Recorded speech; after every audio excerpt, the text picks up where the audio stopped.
है news alert में मैं रूही। अब खबरें हिमाचल प्रदेश से। मुख्यमंत्री वीरभद्र सिंह ने शुक्रवार को मंडी के पंडल मैदान में आयोजित शपथ ग्रहण समारोह में हमीरपुर, बिलासपुर व कुल्लू के नवनिर्वाचित प्रधानों व उप प्रधानों को पद व निष्ठा की शपथ दिलाई। मुख्यमंत्री वीरभद्र सिंह ने शुक्रवार को मंडी के पटल मैदान में आयोजित शपथ ग्रहण समारोह में मंडी, हमीरपुर, बिलासपुर और कुल्लू जिलों के नवनिर्वाचित प्रधानों एवं उप प्रधानों को पद एवं निष्ठा की शपथ दिलवाई। इन जिलों के 2090 नवनिर्वाचित ग्राम पंचायत प्रतिनिधियों को संबोधित करते हुए मुख्यमंत्री ने उन्हें बधाई दी और कहा कि इस वित्त वर्ष के दौरान 14वें वित्त आयोग की सिफारिशों के आधार पर पंचायतों को 195.39 करोड़ रुपए की राशि जारी की जाएगी। उन्होंने कहा कि राज्य सरकार निर्विरोध चुनी गई प्रत्येक पंचायत को 10 लाख रुपए का विशेष विकास अनुदान प्रदान करेगी। इस पर 11.4 करोड़ रुपए खर्च किए जाएंगे, जिससे निचले स्तर पर विकास की गति को तेजी मिलेगी। उन्होंने खुशी जाहिर की कि प्रदेश में 114 पंचायतें निर्विरोध चुनी गई हैं। मुझे बहुत खुशी है कि आज इस महान पर्व है, चुनाव भी उस पर्व से कम नहीं होता है और आज ग्राम पंचायत प्रधान जो चुन कर आए हैं उनको विधिवत रूप से शपथ दिलाई गई है।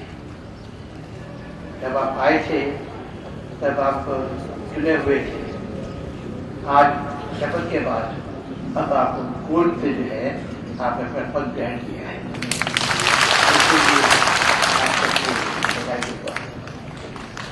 ये एक प्रजातंत्र है, ये एक प्रजातंत्र का स्वरूप है और हमारे देश के अंदर और खासकर हमारे प्रदेश में जो प्रजातंत्र है सिर्फ ये एक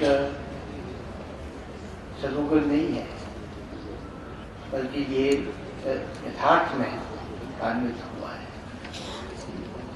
जनता ने अपनी आवाज दी है, अपना फैसला दिया है और उस फैसले के सामने सारा समाज, सारा प्रदेश जो है उसको स्वीकार करता है।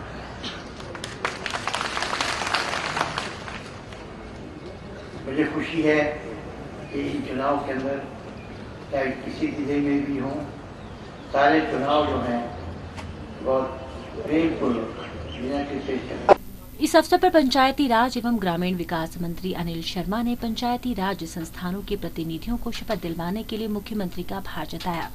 उन्होंने कहा कि राज्य सरकार इन संस्थानों को स्थानीय शासन की मजबूत इकाई मानती है और ये विभिन्न विकासात्मक कार्यक्रमों में कार्य करने में एक महत्वपूर्ण संस्था के तौर पर उभर कर सामने आई है। कांगड़ा के नूरपुर के अंतर्गत आने वाली घुनो पंचायत के नवनिर्वाचित प्रधान के घर पत्थरबाजी का मामला सामने आया है।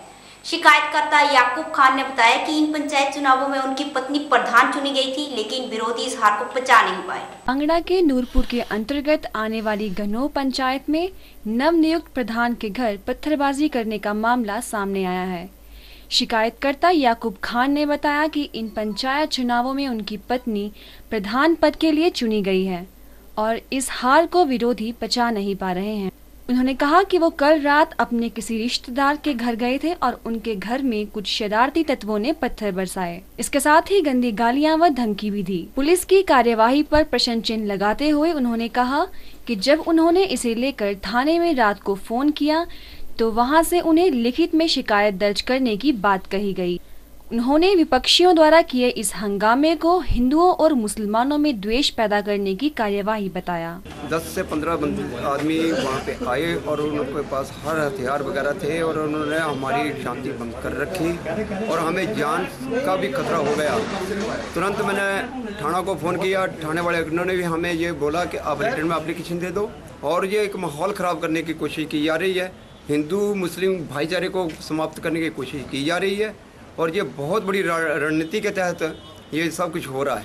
पूर्व विधायक राकेश पठानिया ने इस घटना को बहुत ही शर्मनाक करार देते हुए कहा कि कुछ लोगों द्वारा दो समुदायों के बीच धार्मिक उन्माद पैदा करने की कोशिश की गई है, जिसमें एक नवनिर्वाचित प्रधान के घर पत्थर बरसाए गए। पठानिया ने कहा कि अगर इस घटना पर जल्द ही पुलिस ने कोई कार्यवाही नहीं की तो वे एनएच जाम करने से पीछे नहीं हटेंगे। महसूस कर रहा हूं कि हमारे मुसलमान भाइयों को, मिनॉरिटीज को यहाँ पे कांग्रेस सरकार के अंदर दबकाने का या जो ये प्रयास किया जा रहा, इसका मुंह तोड़ जवाब दिया जाएगा और कल तक अगर हमें नहीं मिला तो हम इसके ऊपर अगली कार्रवाई करने वाले हैं। हो सकता है नेशनल हाईवे जैम करें धरना दें, पर अब ये बात यहाँ पे रुकने वाली नहीं है, क्योंकि हम चाहते हैं कि तुरंत, जैसे हमें सवेरे कहा गया 1 घंटे में आप कार्रवाई करेंगे, अभी तक कोई कार्रवाई नहीं हुई। इसका मतलब बड़ा क्लियर है कि प्रशासन के आशीर्वाद से ये सब कुछ हो रहा है। वहीं डीएसपी नूरपुर महेंद्र सिंह मनहास ने कहा कि पुलिस बिना किसी दबाव के अपना काम कर रही है और जल्द ही इस घटना के दोषियों को गिरफ्तार कर मामले की निष्पक्ष जांच की जाएगी। रमलता लोकल जो घाट तालाब की रहने वाली है, उसकी बयान पर मुकदमा दर्ज किया गया है और 4 लोगों के खिलाफ ये केस रजिस्टर्ड हुआ है, जिनके खिलाफ कार्रवाई की जा रही है। इन 4 लोगों ने रात को नशा करके हुड़दंग मचाया हुआ था, जो कि लोकल लोगों की दुकानों के बल्ब वगैरह तोड़े गए हैं और जो बल्ब तोड़े गए हैं, इसके अलावा जो भी इस जांच में इन्वेस्टिगेशन की जा रही है, जो भी पाया जाएगा वो सही तरीके से इसकी फ्रीली स्वतंत्र रूप से इन्वेस्टिगेशन। शुक्रवार को सोलन की एसडीएम एकता कावत ने सोलन नगर परिषद के नवनिर्वाचित नगर पार्षदों को पद व गोपनीयता की शपथ दिलाई। शपथ समारोह में 15 पार्षदों में से 14 पार्षदों ने पद व गोपनीयता की शपथ ग्रहण की। उनका कहना है कि चुनावों के दौरान उन्होंने जो वादे किए उन्हें वो पूरा करने का प्रयास करेंगे। शुक्रवार को सोलन में एसडीएम एकता कापटा ने सोलन नगर परिषद के नवनिर्वाचित नगर परिषद पार्षदों को पद एवं गोपनीयता की शपथ दिलवाई।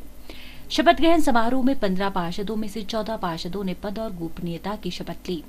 एसडीएम एकता कापटा ने नवनिर्वाचित पार्षदों को शुभकामनाएं दी और उन्हें आने वाले 5 सालों के लिए काम करने की सलाह दी, ताकि सोलन शहर में प्रगति हो सके। शपथ ग्रहण के बाद सिटी चैनल से बात करते हुए नवनिर्वाचित नगर परिषद पार्षदों ने कहा कि चुनाव के दौरान जो वादे किए गए हैं उन्हें पूरा करने का प्रयास किया जाएगा। साथ ही समर्थन के लिए जनता का आभार जताया। मैं थैंक्स बोलना चाहूँगी भाजपा वालों का, जिन्होंने हम पे विश्वास जताया और हमें वार्ड से खड़ा किया, प्लस वार्ड के सभी मेंबर्स का, सारी जनता का, जिन्होंने इतना समर्थन देके हमें जिताया। Thanks to all. कि जो भी हमारे वार्ड में काम हैं और जो काम पहले किए गए हैं उन कामों को मैं पूरी तरह से मेंटेन रखूंगी और जितने भी हमारे काम हैं, मैंने पहले अपील दी थी, उन सभी कामों को मेरा पूरा करने का भरपूर प्रयास रहेगा। मैं पहले इस पूरे शहर से उपाध्यक्ष चुना गया था और अब मैं पार्षद बना हूँ वार्ड नंबर 8 से।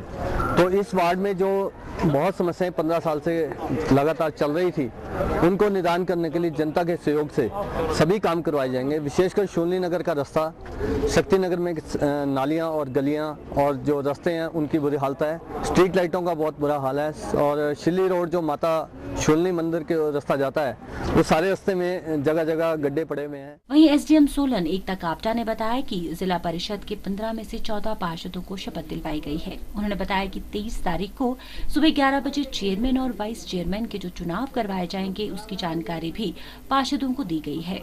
14 पार्षदों ने शपथ ली है। एक पार्षद जो है हमारे, वो किसी कारणवश आज उपस्थित नहीं थे, उनकी जो शपथ है वो हम आने वाले दिनों में ले लेंगे। और आज हमने सभी पार्षदों को ये भी बता दिया है कि जो चेयरमैन और वाइस चेयरमैन का इलेक्शन है वो हम 23 जनवरी को करेंगे। 11 बजे उसकी बैठक बुलाई जाएगी और उसी दिन ये चुनाव होगा। प्रदेश सरकार चाहे बेहतर स्वास्थ्य के कितने भी दावे कर ले, लेकिन जमीनी हकीकत कुछ और ही बयां करती है। बात अगर प्रदेश के सबसे बड़े संस्थान आईजीएमसी की करें तो सफाई की बदहाली की वो तस्वीरें सामने आती हैं जो इन वादों पर सवालिया निशान उठाते हैं। देखते हैं इस रिपोर्ट में। प्रदेश के सबसे बड़े इंदिरा गांधी मेडिकल कॉलेज एवं अस्पताल में फैला ये गंदगी का आलम यहां पर बेहतरीन स्वास्थ्य सुविधाएं उपलब्ध करवाने के दावों की पोल खोल रहा है। ये गंदगी जो आप देख रहे हैं ये अस्पताल के ई ब्लॉक की है, जहां प्रदेश भर से स्वाइन फ्लू के मरीज उपचाराधीन हैं। लेकिन इस ब्लॉक की टूटी फूटी दीवारों में रच रहा सीवरेज का ये गंदा पानी इन मरीजों के लिए कितना घातक साबित हो सकता है, इसका अंदाजा लगता है शायद अस्पताल प्रशासन को नहीं है। यही नहीं, सबसे खतरनाक स्थिति यहाँ पैदा हो रही है जहाँ टूटी फूटी सीवरेज की पाइपों के साथ पीने के पानी की पाइपें भी सटी हुई हैं और पीने के पानी को दूषित कर रही हैं और ये मरीजों की दिक्कतों को और बढ़ा सकता है। समस्या यहीं खत्म नहीं होती, इस वजह से फैली गंदगी का आलम माहौल को दुर्गंध भरा भी बना रहा है। हैरानी यहाँ इस बात पर भी है कि ये समस्या आज की नहीं है, पिछले 2 साल से यही आलम है और अस्पताल प्रशासन की नाक के नीचे ये समस्या होने के बावजूद इस लापरवाही की जवाबदेही किसी के पास नहीं है। आइए देखते हैं आईजीएमसी के प्रिंसिपल डॉक्टर एस कौशल का इस बारे में क्या कहना है। ये आपने मेरे नोटिस में लाया है, I will examine my self, और पीडब्ल्यूडी अथॉरिटीज़ को भी मैं बोलूँगा कि प्लीज़ लुक इनटू इट। कोई भी अगर ऐसे पानी का या कुछ और है तो मैं इमीडिएटली उनको I will ask them to get it rectified, will look into it and उनको इमीडिएटली मैं उनको इंस्ट्रक्ट कर दूँगा कि ये देखें और उसको रेक्टिफाई करें जल्दी से जल्दी। अब सोचने वाली बात ये है कि एक सुपर स्पेशलिटी अस्पताल जहां प्रदेश भर से लोग अपना इलाज करवाने आते हैं और जहां हर हाल में सफाई का महत्व होना ही चाहिए, वहां इस अस्पताल में फैली गंदगी के बारे में मीडिया द्वारा ही समय समय पर अस्पताल प्रशासन को अवगत क्यों करवाया जाता है? प्रशासन खुद इस बारे में जागरूक क्यों नहीं होता? यहाँ पर लेते हैं एक छोटा सा ब्रेक के उस पार भी न्यूज अलर्ट जारी है, बने रहिए न्यूज अलर्ट के साथ।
आपके अंब शहर का मशहूर ब्यूटी पार्लर, संपर्क करें Delsol beauty parlour, Una road, upstair OBC bank, Amb, district Una.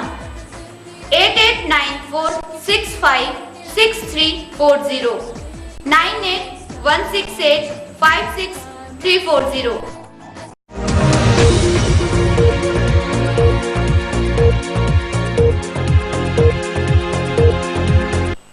Shimla में फैले पीलिया के मुद्दे पर शुक्रवार को प्रेस कॉन्फ्रेंस कर वीरेंद्र कंवर ने प्रदेश सरकार को कटघरे में खड़ा करते हुए कहा कि यदि हिमाचल सरकार शिमला में फैले हेपेटाइटिस व पीलिया के मुद्दे पर कार्य करने हेतु अपनी प्रतिबद्धता दिखाना चाहती है तो इच्छा शक्ति दिखाते हुए इसके लिए सर्वप्रथम दोषी मल्याणा सीवरेज के ठेकेदार के विरुद्ध कार्रवाई करते हुए इसे गिरफ्तार करें।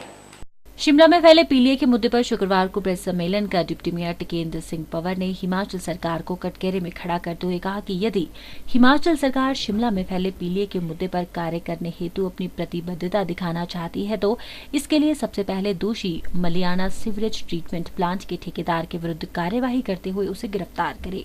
उन्होंने कहा कि ठेकेदार पर एफआईआर दर्ज होने के बावजूद आज तक उस पर कोई कार्यवाही नहीं की गई है।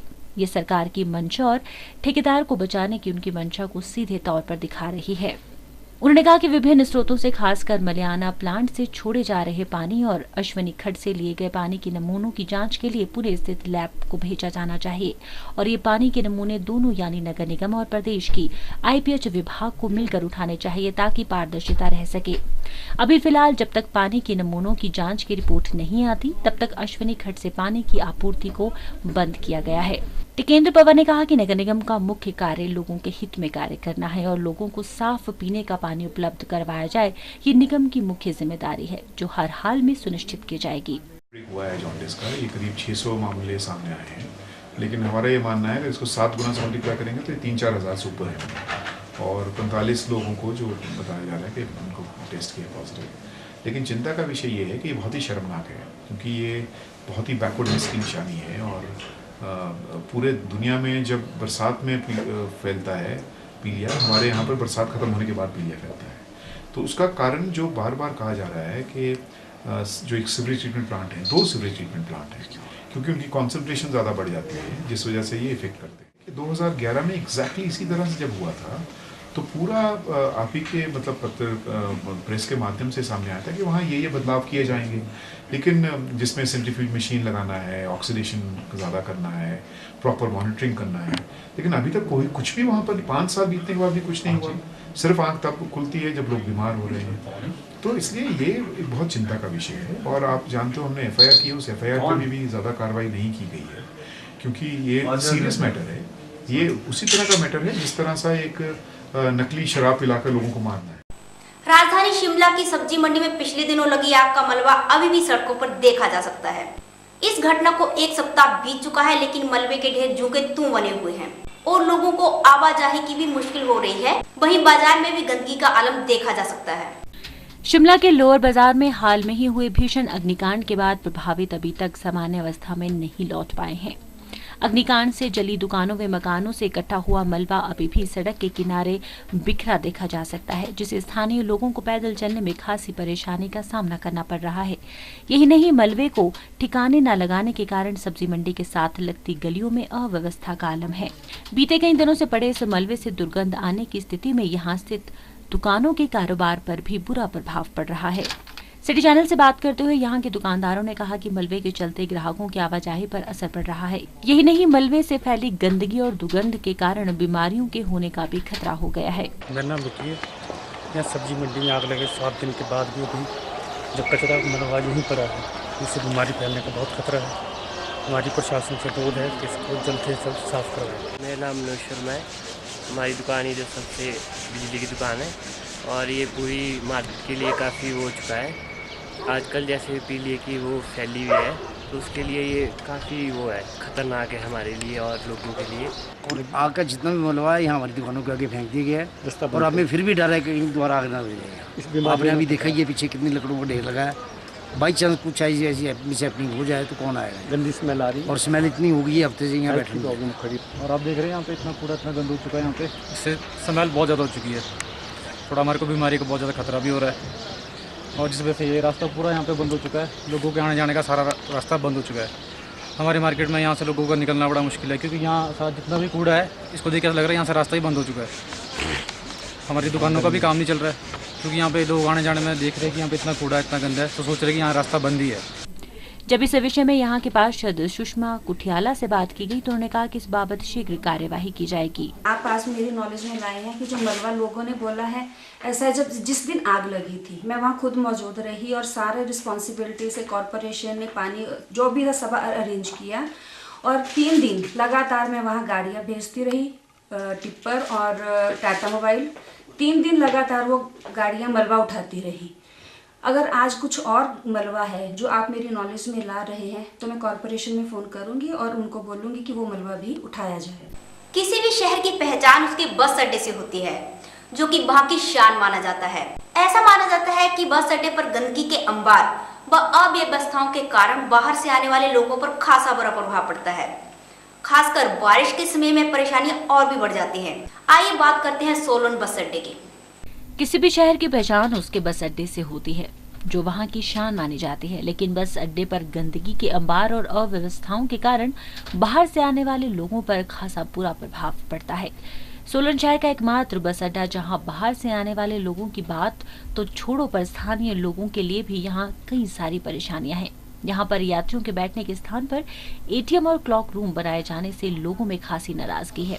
इन दिनों स्कूल, कॉलेज व शिक्षण संस्थानों में छुट्टियां होने के कारण कम लोगों की आवाजाही होती है, लेकिन शिक्षण संस्थान खुलने के बाद यहां बस का इंतजार करने वालों की खासी भीड़ देखी जा सकती है। ऐसे में बैठने का उचित स्थान न होना खासी परेशानी का सबब बन सकती है। खासकर बारिश के समय में ये परेशानी और अधिक बढ़ जाती है। स्थानीय लोगों का कहना है कि बस अड्डे पर चारों ओर गंदगी के अंबार लगे हुए हैं। बस अड्डे पर शौचालय होने के बावजूद लोग बाहर ही गंदगी फैलाते हैं, जिसके कारण बीमारी का खतरा बना हुआ है।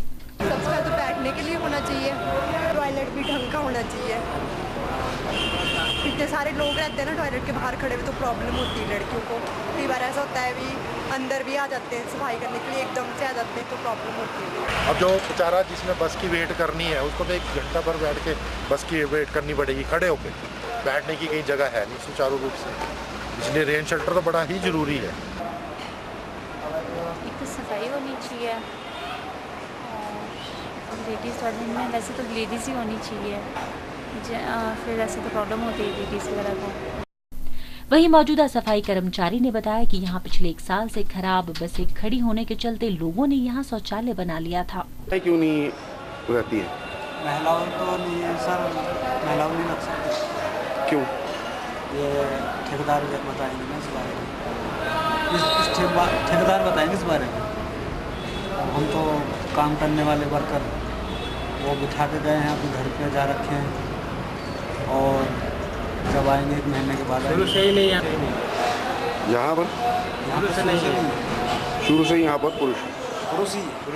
इन सभी मामलों पर क्षेत्रीय प्रबंधक DK नारक ने कहा कि प्रदेश के सभी मुख्य बस स्टैंड्स पर यात्रियों की सुविधाओं के लिए ATM मशीन लगाई जा रही है। इसके लिए स्थान उपलब्ध करवाया जा रहा है। साथ ही यहां क्लॉक रूम की कमी होने के कारण उसका भी निर्माण करवाया जा रहा है। जहां तक कि यात्रियों के बैठने की व्यवस्था का सवाल है तो उसके लिए दूसरी जगह प्रबंध किया जाएगा। HRTC का भी रिसेंटली ICICI बैंक के साथ एग्रीमेंट हुआ है कि वो 2 स्टेजेस में ऑलमोस्ट HRTC के जितने भी बस स्टैंड्स हैं वहाँ ATMs लगाएंगे, ताकि बस स्टैंड पे लोगों को ये सुविधा मिल सके अपना पैसा निकालने की। तो इसी सिलसिले में यहाँ सोलन में भी हम लोग ICICI के लिए स्पेस दे रहे हैं 5 बाई 5 फीट का। तो ATM का हम कैबिन बना के देंगे उनको, बाकी कैबिन का जितना भी काम है ICICI बैंक वाले अपने आप अपनी फिटिंग के हिसाब से वो खुद करेंगे। सोलन में यात्रियों की बड़े लंबे समय से डिमांड थी कि हमारे पास यहाँ क्लॉक रूम की सुविधा नहीं है, तो लोगों को जैसे भी कहीं बस से उतर के काफ़ी सामान है उनके साथ, तो वो सामान रखने की जगह नहीं थी। तो हम लोग उसको एडिशनल एक लोगों की सुविधा के लिए जो ATM के साथ एक क्लॉक रूम बना रहे हैं। अब देखना ये होगा कि प्रशासन के इन दावों में कब तक अमल होगा भी या फिर अव्यवस्था ऐसे ही रहेगी। राजधानी शिमला के अधिकतर अस्पताल सालों का सफर तय कर चुके हैं। ज्यादातर लकड़ी से बने ये भवन आगजनी के लिहाज से भी संवेदनशील हैं, जिसको देखते हुए कमला नेहरू अस्पताल में अग्निशमन विभाग शिमला द्वारा एक विशेष कार्यशाला का आयोजन कर अस्पताल के अधिकारियों व कर्मचारियों को आग के कारणों व बचावों की विस्तृत जानकारी दी।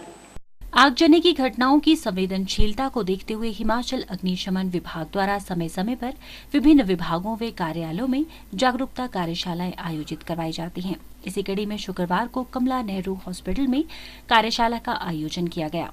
कार्यशाला में हॉस्पिटल के डॉक्टर्स, पैरामेडिकल स्टाफ, अधिकारियों व कर्मचारियों ने भाग लिया, जिन्हें आगजनी के कारणों के साथ साथ इसके बचाव के विषय में विस्तृत जानकारी दी गई। इस विषय में और अधिक जानकारी देते हुए छोटा शिमला फायर स्टेशन के इंचार्ज धर्मचंद शर्मा ने बताया कि विभाग का प्रयास रहता है कि ज्यादा से ज्यादा लोगों को आगजनी के प्रति जागरूक किया जाए, ताकि कम से कम जानो माल का नुकसान हो। आज कमला नेहरू हॉस्पिटल में कमला नेहरू हॉस्पिटल के सभी एम्प्लॉइज, सर्जरी वाले हों, मेडिकल वाले, पैरामेडिकल स्टाफ, वार्ड सिस्टर, मैटर्न्स और क्लास 4, इन सभी कर्मचारियों को आज फायर के बारे में पूरी जानकारी और कैसे हम जो है आग लगने की स्थिति में अपने आप को, अपने हॉस्पिटल में पेशेंट्स को कैसे जो है इस स्थिति में बचा सकते हैं, उनको कैसे बाहर इवैक्यूएशन कर सकते हैं। और वैसे भी अगर हम घर में भी हैं तो अगर आग से हमें बचना हो तो जब तक हमें इसकी जानकारी ना हो, जैसे LPG है और दूसरे फ्लेमेबल जितने भी लिक्विड हैं, ऑयल हैं, इसमें हमने अगर आग लग जाए तो कैसे हम इनसे जो है बचा जा सकता है और कैसे हम इनको हैंडल कर सकते हैं, ये जानकारी अगर नहीं हो तो वो एक छोटी सी आग भी बहुत भयंकर आग बन जाती है, जिससे हमारा जान माल का नुकसान हो सकता है, इवन यहाँ तक कि जान को भी क्षति हो जाती है। गौरतलब है कि शिमला के तीनों मुख्य हॉस्पिटल की लकड़ी की इमारतें खासी पुरानी हैं, जिसके चलते आगजनी की घटना के लिए अति संवेदनशील भी है, जिसे देखते हुए इस तरह की कार्यशालाएं बेहद जरूरी हैं। न्यूज अलर्ट में बस इतना ही। मुझे दीजिए इजाजत। नमस्कार।